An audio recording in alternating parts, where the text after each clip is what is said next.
Hi, everyone. I'm Christine Tulley, President and Executive Writing Coach at Defend, Publish, and Lead, and welcome to episode 230, Close Out Spring Semester. I've done a couple of episodes on closing different portions of work and our closing rituals for when we're in a writing session. But today I wanted to talk to you about closing the spring semester because some of the tasks that we do at the end of the academic year, and for many of us that is in the spring, differ from some of the ones we might do, say, before the end of the fall semester. So some of the ones I'm going to recommend today are ones that are also, I would deem, end of year tasks, but they are specifically related to some of the things that might be happening for you in the spring, whether you end sometime in May, sometime in June. Usually these are happening sometime before the fiscal year. So the number one strategy that I would recommend that you do is take care of using anything that has to be completed within the academic year where there's a deadline.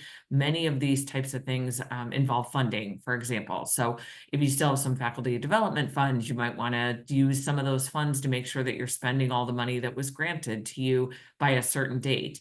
I know at my university, we have a deadline for when you can apply for funding for those spring semester activities. So I have to pay attention to that deadline.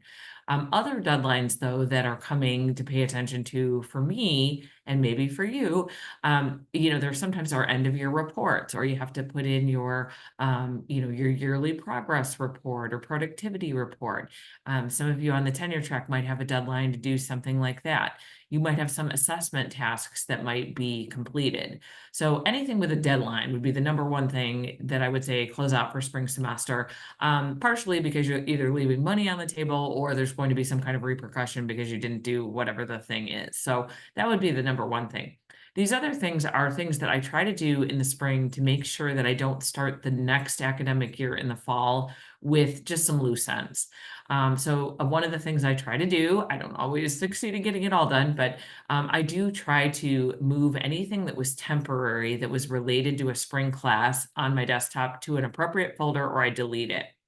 So sometimes I might make, a quick diagram of something that I want to show students that I might not use again because it's kind of it's kind of relevant just to that specific class at that specific time. But other times I will look at some of these things that I make and say, well, wait a minute, I want to use that again. So I do two things with that. One, I save it into the correct folder, but then I rename it something that will make sense as to what it is. Because I don't know about you, but I can get in the habit of naming documents some strange things, and then I'm not able to find them again. So that second thing I'd recommend is look around for anything on your desktop that's related to a spring class and put it in an appropriate place so you can use it again for next time.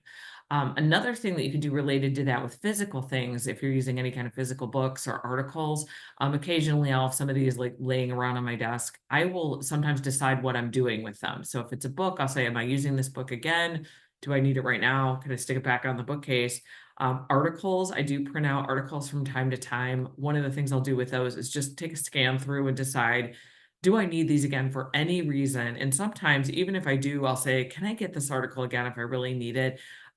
Because I just don't want a stack of papers bearing other things I'm trying to do on my desk. So I can also do file folders, but I have found, and we hear this from our clients all the time, that people that use file folders, stuff gets buried, like actual physical file folders. So I don't do that quite as much anymore. Instead, what I'll do if I need to keep some of those paper things, so for example, if I printed out 3 articles that I'm reading for something that I'm working on, I might put those together with a black binder clip and put a Post-it on top just describing what's in the stack. That's worked pretty well for me, and it doesn't allow me to have, say, 90 articles all over my desk. So that would be number 2, would be kind of putting away all those spring things. The third thing that I'd recommend is also related to spring teaching. One of the things you might be looking at if you teach a class regularly, a couple times a year, sometimes the fall and the spring have completely different energy, and sometimes they kind of have different calendars because of the way, say, a spring break might happen or a fall break might happen.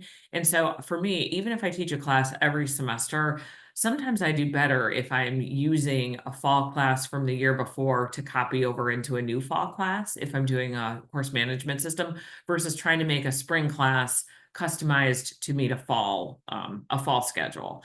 So one of the other things I try to do is just take a quick look around in my course management system and say, am I teaching any of these classes in the fall? Is there anything that I need? If I want to copy anything over, do I want to take it from the spring class? Sometimes I do, because sometimes that's the only other time I've taught it. Or do I want to go back just one semester to the fall, and then the dates line up a little bit better? And some of those great things about course management systems where we can, have the system itself adjust dates to meet the new academic calendar, that just tends to work a little bit better for me. So that's another thing that I do.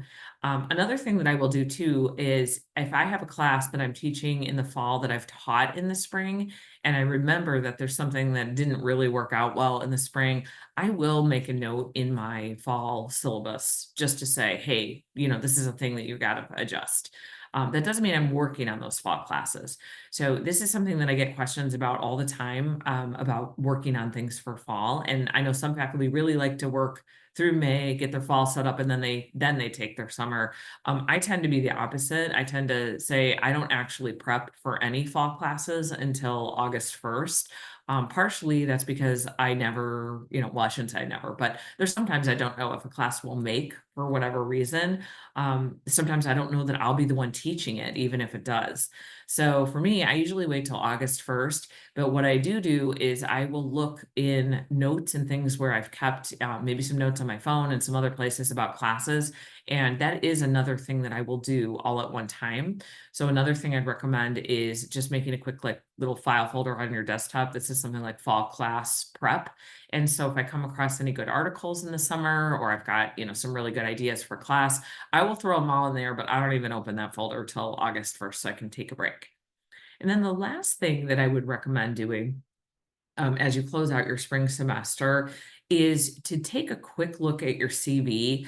We did an episode on CVs way back that I can link in the show notes. But one of the things that I try to remember is, before the end of May, I have to update all my items on my CV. And this tends to be the year, the time of year that I do it. It matches really nicely to an annual productivity report that I might have to complete. But I try to update a CV once a year, and then ideally I like to do it every time I have something new to put on it, but I actually don't do that quite as well. But this is a pretty consistent time for me, and part of it's just because I have to complete an end of the year annual report. So if that's a thing that you have to do, I would encourage you to just take a minute and go through and get all those new classes on your CV and new publications and the new articles, and get all those on there. So speaking of publications and articles, if you want to do any coaching with Defend, Publish, and Lead, we do have a summer burst sale where our hours are reduced. We only have 100 of them at a reduced price. But if you are interested in doing coaching with us, or if you're one of our current clients, definitely drop me an email at Christine@Defend, Publish, and Lead.